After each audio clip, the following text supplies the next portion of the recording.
வெளிநாட்டு கம்பெனிகளுக்கு எப்படி மாமா வேலை பார்ப்பது? ஒரு சாராயம் காய்ச்சிரவ இந்த நாட்டினுடைய முதல்வர் என்றால் உன்னை செருப்புக்கும் நான் மதிக்க வேண்டிய அவசியம் இல்லை. 5 மாவட்ட மக்களும் ஒன்று சேர்ந்தால் போலீஸ் என்ன செய்ய முடியும்? மூடு டாக்மாக்க மூடு, நீ மூடு டாக்மாக்க மூடு, நீ ஓட்டு போட்டு மூடு. மதிப்பிற்குரிய இந்த மாநாட்டின் தலைவர் தோழர் காளியப்பன் அவர்களே, எனக்கு முன்பாக நெருப்பு பிழம்பாக வார்த்தைகளை கக்கி சென்றிருக்கின்ற உரையாற்றிய சான்றோர்களே, மீண்டும் ஒரு தேச துரோக வழக்கை எதிர்நோக்கி கலை நிகழ்ச்சி நடத்த இருக்கின்ற மக்கள் கலை இலக்கிய கழக தோழர்களே, நேரம் அதிகமாகிடுச்சுன்றது இல்லை. நாம் இதுக்கு மேலே பேசுகிறதுக்கு ஒன்றும் இல்லைங்கிறது தான். ஒரு 10க்கு 10 சாராய கடையை மூடுறதுக்கு இதுக்கு மேலே பேசணுமா?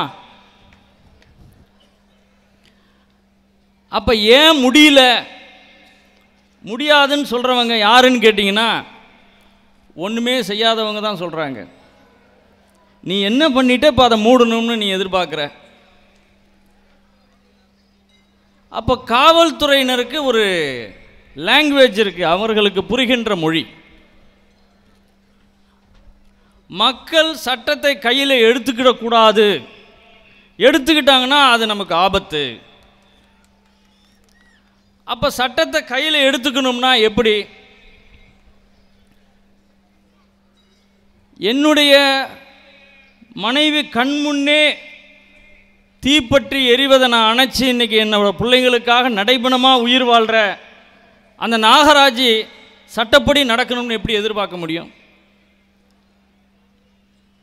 தங்கச்சி பையன் இறந்து போயிட்டான், தங்கச்சி பொண்ணு விதவி ஆயிடுச்சு, தாலி இறந்துடுச்சு, என் பொண்ணு மருமகன் வந்து குடிப்பானா குடிக்க மாட்டானா, என் பொண்ணு வாழ்க்கை நிலைக்குமா நிலைக்காதான்னு 24 மணி நேரமும் வயலிலே விவசாயத்தோடு போராடக்கூடிய ஒரு விவசாயி வாயிலிருந்து எப்படி சட்டத்தை மதிக்கணுன்ற எண்ணம் வரும்? தினந்தோறும் தன்னை சந்தேக பார்வையோடு பார்க்கக்கூடிய ஒரு ஆணாதிக்க சமூகத்தில் மந்திரி குமாரி வாயிலிருந்து நாகரிகமான வார்த்தை எப்படி வரும்? தன்னுடைய சக மாணவிகள் எல்லாம் தன்னுடைய அப்பா குடிச்சு வச்சு அடிக்கிறாங்கன்னு அதை பார்த்து அந்த காவியாஸ்ரீயும் அந்த 1ஆவது படிக்கிற அந்த பொண்ணும் பேசுது. எப்படி இந்த அரசாங்கத்தின் மீது மதிப்பும் நம்பிக்கை எப்படி வரும்? என்றைக்கு உன் மீது மதிப்பு போய்விட்டதோ, என்றைக்கு உன் மீது நம்பிக்கை போய்விட்டதோ, அன்றைக்கே நீயே இறங்குவது தான் மரியாதை. மிச்சம் இருக்கிறது இந்த அரசின் மீதான அச்சம். அந்த அச்சத்தை போக்குவதற்குத்தான் இந்த மாநாடு. என்ன அச்சம்? போலீஸ் கேஸ் போடுவார்கள். என்ன கேஸ் போடுவீங்க? ஐபிசியில் என்னென்ன செக்ஷன் இருக்கோ எல்லாம் போடுவீங்க, போட்டுக்குங்க. சிறையில் அடைப்பார்கள், அடைச்சிக்கங்க. நீதிமன்றத்தில் நாம் பிணை போடுவோம், பிணை கொடுக்கக்கூடாது, இவர்களெல்லாம் கடையை அடிப்பார்கள், தீவிரவாதிகள் அப்படி இப்படின்னு கதை சொல்லுவேன், பொய் சொல்லுவேன், சொல்லிக்க. சாராய பார்ட்னர்களிடம் உறவு வைத்துக்கொண்டு அவர்களால் பதவி உயர்வு பெற்ற நீதிபதி பிணையை மறுக்கட்டும். சிறையிலே சோறு போடுவீங்க, இல்லை விட மாட்டீங்க, ஏதோ பண்ணுறீங்க, பண்ணுங்க. வேற என்ன செய்து விட முடியும்? திறந்தவெளி சிறைச்சாலையில் காடுகளில் வாழக்கூடிய விலங்குகள் போல் வாழக்கூடிய இந்த மனித சமூகத்தில் இந்த சட்டத்தை மீறி சட்டத்தை கையில் எடுத்து சிறைக்கு செல்வது மேல், காடுகளில் வாழும் விலங்குகள் போல் வாழ்கிறோம். ஒரு சக மிருகம் இறந்து போனால் அப்படியே கடந்து போகுமே, அதுபோல இன்றைக்கு கொத்து கொத்தாக ஒவ்வொரு குடும்பத்தினுடைய சாராய பயங்கரவாத அனுபவங்கள் வெடிகுண்டாக இருக்கிறது. நாகராஜ் சொல்வது ஒரு வெடிகுண்டு என்றால் ஒவ்வொரு பெண்கள், ஒவ்வொரு குழந்தைகள், நீங்கள் பத்திரிகையை படியுங்கள், நாளிதழ்களை படியுங்கள், அந்த வெடிகுண்டையெல்லாம் ஒன்று சேர்த்து வெடிக்க வைப்பதுதான் மக்கள் அதிகாரம் எடுத்துடைய வேலையை தவிர நாங்கள் அது போய் கடையை மூடணுங்கிற அவசியம் இல்லை. நீங்கள் மூடுங்கள், மக்கள் அதிகாரம் உங்களுக்கு துணை நிற்கும். மக்கள் அதிகாரத்திடம் இணைந்து சிறையிலே கைதானவர்கள் மீது ஒரு விரல் பட்டிருக்குமா காவல்துறையினால்? ஒரு விரல் பட்ட காவல்துறை மன்னிப்பு கேட்டிருக்கிறார்கள் பச்சையப்பன் கல்லூரி மாணவர்களிடம். உன்னுடைய சோறு வேண்டாம், உன்னுடைய பெயில் வேண்டாம், நாங்கள் சிறையிலே இருக்கிறோம் என்று உன்னுடைய நீதிமன்றத்தையும் உன்னுடைய சட்டத்தையும் உன்னுடைய அதிகாரத்தையும் துச்சமென தூக்கி எறிந்தார்கள். அவர்கள் யாரும் மெத்த படித்தவர்கள் அல்ல, மெத்த வசதியானவர்கள் அல்ல, பெரும் போராளிகள் அல்ல. 18 வயது 16 வயது நிறைந்த பள்ளிக்கூட மாணவன் கூட உன்னுடைய அரசு அதிகாரத்தை மீறி மதிக்காமல் சிறையிலே 1.5 மாதம் கழித்து வெளியே வந்திருக்கிறார்கள். டேவிட் ராஜாவே வேனில் போட்டு காலையில் 6 மணியிலிருந்து ராத்திரி 7 மணி வரைக்கும் அடித்து துவைத்திருக்கிறார்கள். மீண்டும் ஒலிம்பிக்கிலே என்னால் வாழ்வீச்சில் சேர்ந்து பதக்கம் பெற முடியாது, என்னுடைய லட்சியத்தை சிதைத்து விட்டார்கள். மக்கள் அதிகாரத்தில் இருந்து அவர் அந்த போராட்டத்தை நடத்தியிருந்தால் அந்த போலீஸ் அவர் மீது சுண்டு விரல் பட்டிருக்குமா, பட விட்டிருப்போமா? நள்ளிரவிலே கோவனை கைது செய்கிறார்கள் 2 மணிக்கு. காலையில் 10:30 மணிக்கு நீதிபதியினுடைய கதவுகளை தட்டி எங்கே கடத்தி கொண்டு போயிருக்கிறார்கள். எதற்காக கைது செய்கிறோம், உன் மீது என்ன வழக்கு இருக்கிறது, உன்னுடைய சொந்தக்காரர்களிடம் இந்த போலீஸ் தான் நாங்கள் கைது செய்கிறோம் என சொல்ல வேண்டும் என உச்ச நீதிமன்றம் 1000 தீர்ப்புகள் சொல்லியிருக்கிறது. நீ எழுதி வைத்த 1000 சட்டங்கள் சொல்லுகிறது. ஆனால் கொள்ளைக்காரனை போல, ஒரு பேட்டை ரவுடியை போல ஒரு பாடகனை வீட்டிலே இருந்து இழுத்து செல்ல முடியும் என்றால் இந்த சட்டத்தை இந்த மக்கள் எதற்கு மதிக்க வேண்டும்? ஒரு காவல்துறை அதிகாரி கேட்கிறார், மக்கள் அதிகாரம்னா என்ன சார்? இல்லை, எல்லாத்தையும் அவங்களே பார்த்துக்கணுங்கிறது தான் சார். அப்போ நாங்கள் எதுக்கு இருக்கோம்? அதை தான் நாங்களும் கேட்குறோம், நீங்கள் எதுக்கு இருக்கீங்க? என்ன பிரயோஜனம் சொல்லுங்க? இப்போ போலீஸ் இல்லை, கலெக்டர் இல்லை, தாசில்தார் ஆஃபீஸ் இல்லை, என்ன யாருக்கும் கல்யாணம் நடக்காதா? யாரும் பொங்கி சாப்பிட மாட்டாங்களா? இல்லை யாரும் சினிமா ட்ராமாவுக்கு போகாமல் இருக்க போகிறோமா? இல்லை தீபாவளி பொங்கல் கொண்டாட போயிட போகிறோமா? இந்த அரசாங்கத்தால் இருப்பது தான் நமக்கு தொந்தரவே தவிர இல்லாமல் இருப்பது எவ்வளவோ மேல். என்ன தேர்தல்? ஒரு விவசாயி உன்னுடைய அதிகாரம் என் விரல் நுனியிலே இருக்கிறது என எப்போது கை நீட்டி பேசிவிட்டானோ உனக்கு கழுத்து சுருக்கு கயிறு கழுத்திலே தொங்கிக் கொண்டிருக்கிறது. ஜெயலலிதா அம்மையாருக்கு மட்டுமல்ல, ஒட்டுமொத்த ஆளும் வர்க்கத்திற்கும், ஆளுகின்ற முதல்வருக்கும் ஆள போகின்ற முதல்வர்களுக்கும் மேலே சுருக்கு கயிறு தொண்டிருக்கிறது. என்னுடைய விரல் நுனியில், அதாவது நான் ஓட்டு போட்டு தான் நீ முதல்வர் ஆகல. ஒரு குடிகாரன் கூட சொல்லலாம், நான் குடித்து வாந்தி எடுப்பதால் தான் நீ மிடுக்கோடு உடுப்போடு நீ அலைகிறாய், அந்த வரிப்பணத்தில் தான் உனக்கு சம்பளம் கொடுக்கிறோம் என ஒரு குடிகாரன் கூட அதிகாரியை கை நீட்டி பேச முடியும். அந்த அளவுக்கு ரொம்ப தரம் தாழ்ந்து போய்விட்டார்கள். 80% கல்லீரல் பாழாய் போன பிறகுதான் அது வீணாய் போயிட்டதே தெரியும். 80% கல்லீரல் வீணா போச்சுன்னா வீணா போனதுக்கு அப்புறம் தான் தெரியும். அதுபோல ஒரு மனிதன் சாராயத்தால் வீழ்ந்து போய் அந்த கடுமை நடுத்தருக்கு நிற்குதுன்னா ஒரு 5 வருஷம் குடிச்சு வீட்டு பொருளை விற்று தின்னு பொண்டாட்டி அடித்து பிள்ளை அடித்து இனிமேலும் அடி வாங்குவதற்கு துன்பப்படுவதற்கு எதுவும் இல்லாத மறுத்து போன ஜடமாக இருக்கக்கூடிய சூழலில் தான் அந்த ஃபயர் நடக்கிறது, தற்கொலை நடக்குது. அதுபோல இந்த டாஸ்மாக் என்பது 80% கல்லீரல் முடிஞ்சு போச்சு. இனிமேல் வேற வழி இல்லை, இதை மூடியே தீரணும் என்பதற்குத்தான் ஆயிரக்கணக்கான மக்கள் இங்கே இருக்கிறார்கள்.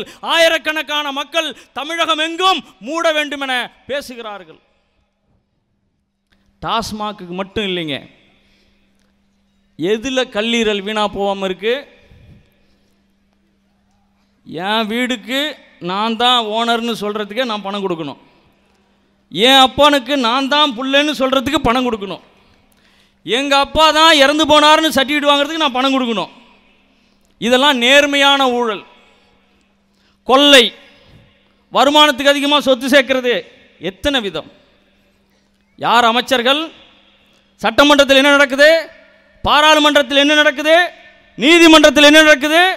IAS IPS அதிகாரிகள் நிர்வாகங்கள்லாம் என்ன நடக்குது? 24 மணி நேரமும் 365 நாளும் கோடிக்கணக்கான மக்களை எப்படி சுரண்டுவது, எப்படி கொள்ளையடிப்பது, எப்படி கோடிக்கணக்கான இயற்கை வளங்களை கொள்ளையடிப்பது, சுரண்டுவது, வெளிநாட்டு பன்னாட்டு கம்பெனிகளுக்கு எப்படி மாமா வேலை பார்ப்பது, கூட்டி கொடுப்பது, நாட்டை எப்படி அடகு வைப்பது, அதற்குத்தான் எல்லாம் சிந்திக்கிறார்களே தவிர இந்த நாட்டு மக்களுக்காக, குடிநீருக்காக, சுத்தமான குடிநீருக்காக, ஒரு அடிப்படை மருத்துவத்திற்காக, ஒரு 12வது வரை ஒரு நல்ல கல்விக்காக, ஒரு ரோடுக்காக, ஒரு அடிப்படை சிறு விஷயங்களை கூட செய்யாத உனக்கெல்லாம் இந்த மக்களை ஆளக்கூடிய அருகதை என்ன இருக்கிறது? நீ எங்களை ஆளுவதற்கு உனக்கு என்ன யோக்கியதை இருக்கிறது? உனக்கு என்ன ஆற்றல் இருக்கிறது? நீ தோற்றுவிட்டாய். என்னோடு குடும்பம் நடத்துவதற்கு தோற்றுவிட்டாய். எப்போது கட்டிய மனைவியை கூட்டி கொடுத்து குடும்பம் நடத்தலாம், குடிக்கலாம் என ஒரு ஆண்மகன் நினைத்து விட்டானோ அவனை அடித்து துரத்து விட்டு சொந்த காலிலே நிற்பதுதான் அந்த பெண்ணுக்கு சுயமரியாதை. அதுபோல இந்த அரசை எதற்கு நாம் கட்டிக்கொண்டு அழ வேண்டும்? இந்த அரசை எதற்கு நாம் தூக்கி சுமக்க வேண்டும்? என்னங்க எல்லாம் அதிகாரம் செலுத்துறீங்க அப்படின்னு எங்களை கேட்டாங்க. நீங்களும் வந்து இதில் சேர்ந்துக்கங்க, அதிகாரம் செலுத்துங்க, வாங்க. அதிகாரம் செலுத்துறதுக்கு தான் மக்கள் அதிகாரம். இது கட்சி அல்ல, மக்கள் அதிகாரம் தான் உங்களுடைய அனைத்து பிரச்சனைகளுக்கும் தீர்வு என்கிறோம். 5000 ரூபாய் கட்டணம் நிர்ணயிக்கிறார்கள், 50,000 வாங்குகிறான். கல்வித்துறைக்கு தெரியாதா? காவல்துறைக்கு தெரியாதா? நீதிமன்றத்துக்கு தெரியாதா? தடுக்க முடிந்ததா? தனியார் கல்லூரிகளிலே கோடிக்கணக்கிலே ஊழல் செய்கிறார்கள், எல்லாருக்கும் தெரியும். எஸ்விஎஸ் கல்லூரி அந்த மாணவிகள் 3 பேர் இறந்து போனார்களே, அதனுடைய முழு வரலாறு தெரிந்த பிறகு இந்த ஆட்சியாளர்களுக்கும் அதிகாரிகளுக்கும் கல்வித்துறைக்கும் பேசுவதற்கு ஒரு சிறு அளவு கூட நியாயம் கிடையாது, யோக்கியதை கிடையாது. காவல்துறை யார்? இந்த அதிகார வர்க்கங்கள் யார்? மக்களுக்கு சேவகம் செய்யக்கூடிய சேவகர்கள், மக்கள் நல அரசு என்ற மக்களை பாதுகாப்பதற்காக கொண்டு வருபவர்கள், அமுல்படுத்தக்கூடியவர்கள். ஆனால் 100% நீங்கள் அதற்கு உண்மையாக இருக்கிறீர்களா? பொய், பித்தலாட்டம், கிரிமினல். ஏதாவது ஒரு இடத்துல உண்மை இருக்குதா? யாராவது ஒரு அதிகாரி சொல்றதை நம்ப முடியுமா? செம்பரப்பாக்கம் ஏரியை திறந்து விட்டதிலிருந்து வெள்ள பேரழிவிலிருந்து இந்த அரசாங்கத்தால் அழிவுதானே தவிர தமிழகம் முழுவதும் லட்சக்கணக்கான மக்கள் கரம் தூக்கி கடலூரையும் சென்னையும் மக்களுக்கு உதவி செய்து தூக்கி நிறுத்தினார்களே, மக்கள் தான் அதை தூக்கி நிறுத்தினார், காப்பாற்றினார்களே தவிர இந்த அரசு காப்பாற்றவில்லை. எதற்கு இந்த அரசாங்கம்? அப்ப மக்கள் அதிகாரம் என்பது இது தீவிரவாதம். எது தீவிரவாதம்? டேவிட் ராஜா கைது பண்ணி வேன்ல போட்டு அடின்னு அடிச்சு கொண்டு போறது தீவிரவாதமா? அல்லது இந்த டாஸ்மாகை மூட வேண்டும், இந்த மக்களை விடுவிக்க வேண்டும் என தன் உயிரை உச்சமென மதித்து செல்போன் டவரில் ஏறி இப்படியாவது இந்த எரும மாட்டு செவிட்டு காதுகளுக்கு கேட்காதா என மேலே ஏறினா அது தீவிரவாதமா? 1 லட்சம் சம்பளம் வாங்கி கொண்டு நீ செய்யாத வேலையை தன் உயிரை பணயம் வைத்து போராடுகிறானே, அவன் இந்த நாட்டுக்கு தேவையா? அல்லது அவனை அடித்து துவம்சம் செய்து போராடுவியா, உன்னை கொன்று ஒழிக்கிறேன் என ஒரு காவல்துறை சொன்னார். அப்படிப்பட்ட காவல்துறை தேவையா? சொல்லுங்க பாப்போம். நம்ம சகாயத்தை தேடி போக முடியுமா? அவரே சுடுகாட்டில் படுத்திருக்கார், நான் சொல்றதே நடக்க மாட்டேங்குதுன்னு.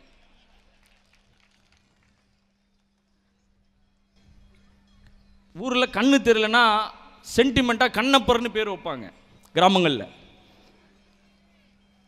இங்கே நம்ம மதுவிலக்கு அமைச்சர் யாரு? மதுவிலக்கு அமைச்சர், அவருக்கு பேர் நத்தம் விஸ்வநாதன். அவர் யாரு? திண்டுக்கல் நத்தத்தில் ஸ்டார் ஒயின்ஸ் வச்சு பார் நடத்திக்கிட்டு இருந்தவர். அவர் இன்றைக்கு மதுவிலக்கு அமைச்சர். உண்மையான ஜனநாயக நாடாக இருந்தால், உண்மையான மக்கள் நல அரசாக இருந்தால் மதுவிலக்கு அமைச்சராக ஐயா சசி பெருமாளை தான் போட்டிருக்க வேண்டுமே தவிர நத்தம் விஸ்வநாதனுக்கு என்ன தகுதி இருக்கிறது? ஏண்டா பார்ல ஊத்தி கொடுத்துட்டு ஆம்லேட் போட்டு வித்துக்கிட்டு இருந்தவன் தமிழகத்தில் 7 கோடி மக்களுடைய அமைச்சர் என்றால் இந்த நாடு உருப்படுமா?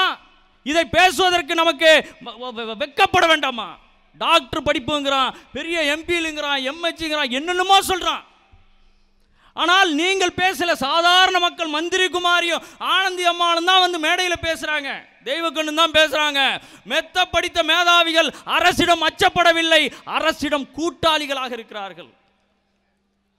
ஜெகத் ரட்சகன் ஆளை ஓட்டுகிறார், டிஆர் பாலு ஆளை ஓட்டுகிறார், பொள்ளாச்சி மகாலிங்கத்தினுடைய மருமகன் ஆளை ஓட்டுகிறார், ஜெயலலிதா சசிகலா மிடாஸ் என்ற சாராய கம்பெனியினுடைய பங்குதாரர்கள் உரிமையாளர்கள். ஒரு சாராயம் காய்ச்சிறவன் இந்த நாட்டினுடைய முதல்வர் என்றால், ஒரு சாராயம் காய்ச்சக்கூடியவன் இந்த நாட்டினுடைய அமைச்சர் என்றால், நன்றாக யோசித்து பாருங்கள். நம்மளுடைய எதிர்காலத்தை 24 மணி நேரமும் குடும்பத்தோடு உழைக்கிறோம், எப்படி முன்னேற முடியும்? யாரை நம்பி நாம் வீட்டில் இருக்க முடியும்? சொல்லுங்க பார்ப்போம். இதற்கு முன்னாடி போலீஸ், சட்டம், கோர்ட்டு, நீங்க கொஞ்சம் யோசனை பண்ணி பாருங்க. அதற்கு அப்பாற்பட்டது இது. அது நமக்கு நிபந்தனை அல்ல. எதிர்காலமே, என்னுடைய எதிர்காலமே, என்னுடைய சந்ததியே வாழ்க்கையே கேள்விக்குள்ளாகும் போது, என்னுடைய நாட்டினுடைய பொருளாதாரம், இயற்கை வளம் கேள்விக்குள்ளாக்கும் பொழுது, இந்த மக்களுடைய நாட்டினுடைய இறையாண்மை கேள்விக்குள்ளாக்கும் பொழுது, உன்னை செருப்புக்கும் நான் மதிக்க வேண்டிய அவசியம் இல்லை. விளையாட்டல்ல, ஒப்பம் விட்டு சொத்தல்ல இந்த தமிழ்நாடு, இந்திய நாடு. நீ கூறு போட்டு விற்பதற்கு 58 வயசானவனே ரிட்டையர் ஆகி போயிடுவ. இன்றைக்கு ஓட்டை மாற்றி மக்கள் போட்டாங்கன்னா நீ முதல்வர் கிடையாது. ஆனால் இந்த நாட்டினுடைய நிரந்தர குடிமகன், இந்த நாட்டினுடைய நிரந்தர சொந்தக்காரர்கள், விவசாயிகள், மீனவர்கள், தொழிலாளிகள், ஆலை மாணவர்கள், இவர்கள் தான் முடிவு செய்யணும்.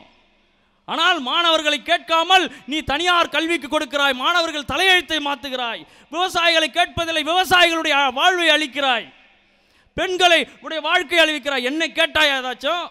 கெயில் கையெழுத்து போடுறேன், மீத்தேனுக்கு கையெழுத்து போடுறேன், தாது மணல் கொடுக்க போறேன், ஆற்று மணல் கொடுக்க போறேன், கிரானைட் கொடுக்க போறேன், என்னை கேட்டாயா? அந்த நாட்டு மக்களை, அந்த பகுதி மக்களை கேட்டாயா? யார் முடிவு செய்வதற்கு உனக்கு அதிகாரம் கொடுத்தது?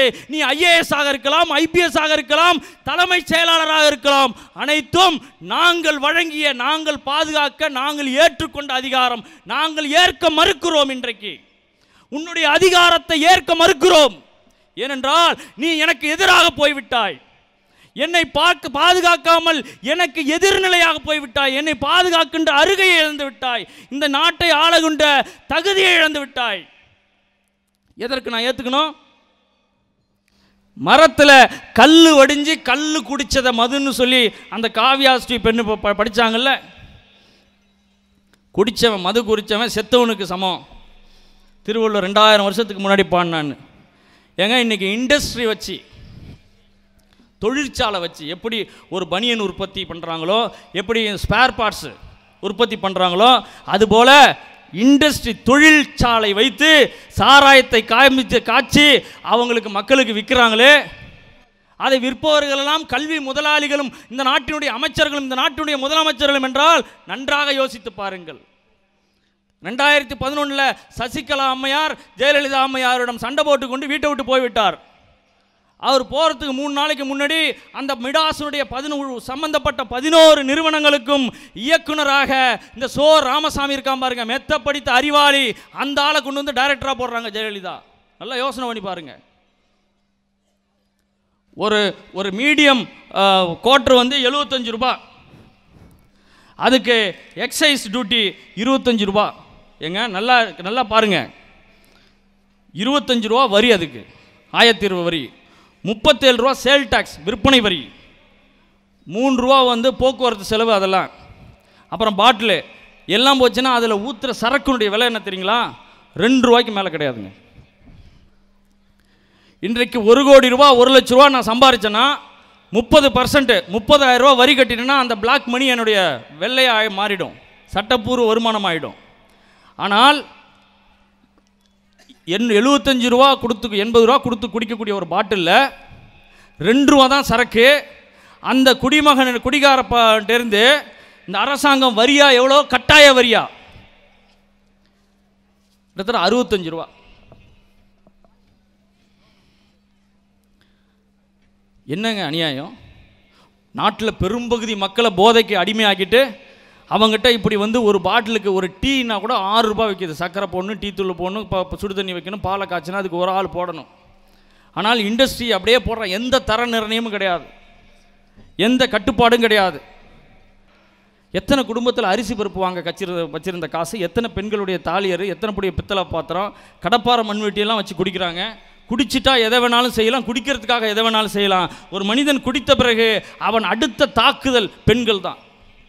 குடித்து போதை ஏறி வெறியேறிய பிறகு அடுத்த தாங்கள் கட்டிய மனைவி அல்லது பெத்த பெண்ணு அல்லது ரோட்டில் போகிற வர பெண், எதுனாலும் அடுத்த தாக்குதல் பெண் தான். இதை மூட முடியாது, இது படிப்படியாக மூடணும், இது இப்படியே இருக்கணும்னு சொல்லக்கூடியவர்கள் இந்த பெண்களுக்கு பதில் சொல்லுங்க. இந்த லட்சக்கணக்கான கோடிக்கணக்கான தாய்மார்களுக்கு நீங்கள் பதில் சொல்லுங்க, அப்புறம் பேசுங்க. மூடுங்க, அதனால் என்ன பிரச்சனை வருதோ அதை பார்ப்போம். வருமானங்கிறலாம் சும்மா ஃப்ராடு, பித்தலாட்டம்.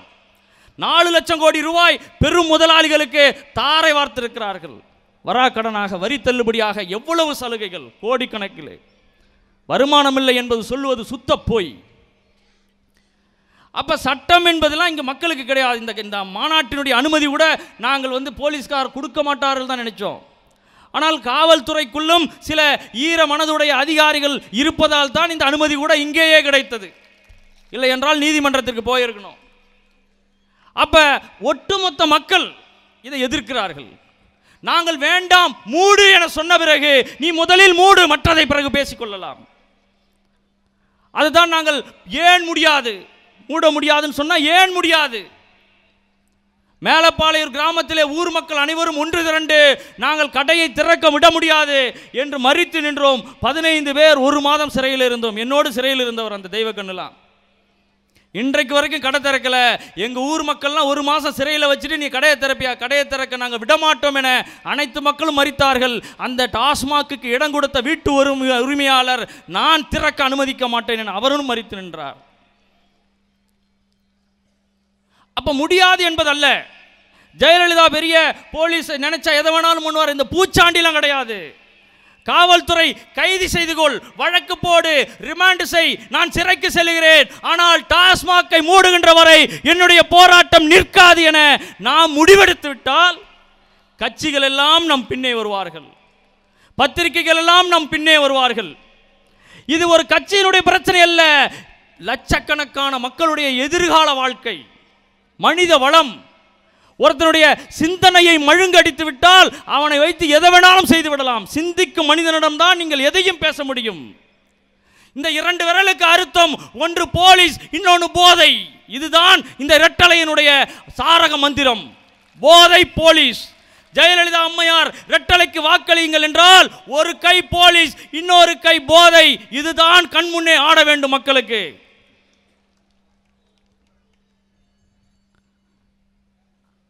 நம்மால் முடியும்.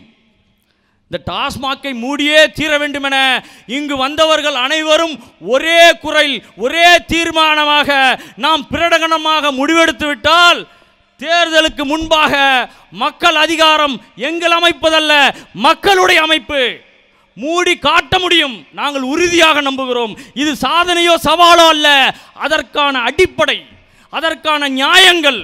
ஒரு திருடன் எவ்வளவு பலசாலியாக இருந்தாலும் அவன் வீட்டுக்குள்ள திருடும் போது ஒரு நோஞ்சான் கூட அட்ரா புட்ரா அப்படின்னு லைட்டை போட்டா பறந்து ஓடி விடுவான். ஏனால் மாட்டி விட்டால் செத்தான் அந்த திருடன். திருடனுக்கு எவ்வளவு பலசாலி, எவ்வளவு திட்டம் போட்டாலும் அவனுக்கு 1% கூட நியாயம் கிடையாது. அதுபோல இந்த அரசிற்கு டாஸ்மாக்கை நான் நடத்தியே தீர்வேன் என்பதற்கு 1% கூட நியாயம் கிடையாது. ஆனால் அதை மூடியே தீர வேண்டும் என்பதற்கான நியாயமும் அவசியமும் கோடிக்கணக்கான மக்களுக்கு இருக்கிறது. நம்மால் மூட முடியும். அதைத்தான் நாங்கள் சொல்லுகிறோம். மூடி காட்டுவோம் என்பதை நாம் முடிவு செய்ய வேண்டும். பத்திரிகையாளர்கள் கூட கேட்டார்கள், இந்த மாநாட்டு தீர்மானங்கள் ஏதாவது கூட சடங்குக்காக நடத்தப்படுவது அல்ல. இந்த மாநாடு ஜூன் மாதத்திலிருந்து நாங்கள் தொடர்ந்து போராடி வருகிறோம். மூடுகின்ற வரை நாங்கள் விடமாட்டோம். டாஸ்மாக்கு மட்டுமல்ல, கரும்புக்கு விலை இல்லை, நெல்லுக்கு விலை இல்லை, கல்வி கட்டணம் தனியார் மயம், இயற்கை வளம் தனியார் மயம், எதானாலும் மக்கள் அதிகாரம்தான் அதை சாதிக்குமே தவிர, மக்கள் களத்தில் இறங்கி போராடி அமைப்பாக ஒன்று திரண்டு இடைவிடாது தொடர்ந்து போராடினால் நாம் கண்டிப்பாக சாதிக்க முடியும். பாதிக்கப்பட்டவர்கள் 1 கோடி பேர். ஆனால் அதை எதிர்த்து நிற்கின்ற போலீசாரோ அதிகாரிகளோ சில 10 பேர், சில 100 பேர். 5 மாவட்ட போலீஸை வைத்து மக்களை அடக்க முடியும் என்றால் 5 மாவட்ட மக்களும் ஒன்று சேர்ந்தால் போலீஸ் என்ன செய்ய முடியும்? அதைத்தான் நாங்கள் கேட்கிறோம். இறுதியாக இந்த மாநாட்டினுடைய பிரகடனமாக நாங்கள் சொல்லி என்னுடைய உரையை நிறைவு செய்கிறேன். ஒட்டுமொத்த தமிழ் சமூகத்திற்கும் இந்த மாநாட்டினுடைய பிரகடனமாக டாஸ்மாகை மூடியே தீர வேண்டும். அதற்கான போராட்டங்களில் தமிழக மக்கள் அனைவரும் உடனடியாக ஈடுபட வேண்டும் என இந்த மாநாடு அறைகூவி அழைக்கிறது. தமிழக மக்களின் இந்த போராட்டங்கள் அனைத்திற்கும் மக்கள் அதிகாரம் உங்களுக்கு என்றென்றும் துணை நிற்கும். எந்தெந்த ஊரில் டாஸ்மாகை மூட வேண்டும் என யார் நினைத்தாலும் மக்கள் அதிகாரத்தை நீங்கள் தொடர்பு கொள்ளுங்கள். நாங்கள் உங்கள் போராட்டத்திற்கு தலைமை ஏற்கிறோம், கூட நிற்கிறோம், அழைத்து செல்கிறோம். டாஸ்மாகை மூடியே தீர்வோம். இந்த சனியனை யாராவது ஒழித்து கட்ட மாட்டார்களான கோடிக்கணக்கான தாய்மார்களின் கதறலுக்கு செவி சாய்த்து முடிப்பதுதான் ஒரு மகனினுடைய கடமை. அந்த மகனாக மக்கள் அதிகாரம் இந்த மக்களை பார்த்து கேட்கிறது. தாய்மார்களுடைய கதறலுக்கு நாம் செவி சாய்ப்போம். டாஸ்மாகை மூடியே தீர்வோம் என கூறி முடிக்கிறேன். நன்றி, வணக்கம். அரசாட்சியை உனது கையிலேடு, ஜனநாயகம் அதுதான் உணர்ந்திடு.